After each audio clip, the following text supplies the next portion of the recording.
ছাব্বিশের আন্দোলনের মধ্য দিয়ে জন্ম নেওয়া নতুন সরকারের প্রতি মানুষের ছিল পাহাড় সম প্রত্যাশা, কিন্তু গত ৯ মাসে তেমন দৃশ্যমান অগ্রগতি না থাকায় হতাশা আর ক্ষোভ ক্রমেই বাড়ছে।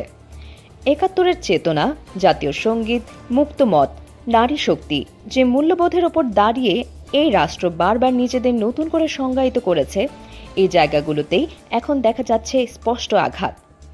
মুক্তিযুদ্ধ নিয়ে বিতর্ক, সীমান্ত অস্থিরতা আর রাজনৈতিক দলের নিষেধাজ্ঞা সব মিলে অন্তর্বর্তীকালীন সরকার যেন আত্মবিশ্বাস হারিয়ে ফেলছে। আর সেই সুযোগ একদা গণতন্ত্রের আশ্রয় চাওয়া মানুষ এখন চেয়ে আছে। এই রাষ্ট্র কি আবারও বৈষম্যের ফাঁদে জড়াবে?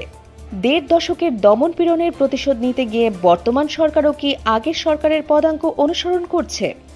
দুর্নীতি, চাঁদাবাজি, গণমাধ্যমের স্বাধীনতা হরণ, মানুষের মনে ভয়, সব মিলিয়ে এক অদ্ভুত শ্বাসরুদ্ধকর পরিবেশ।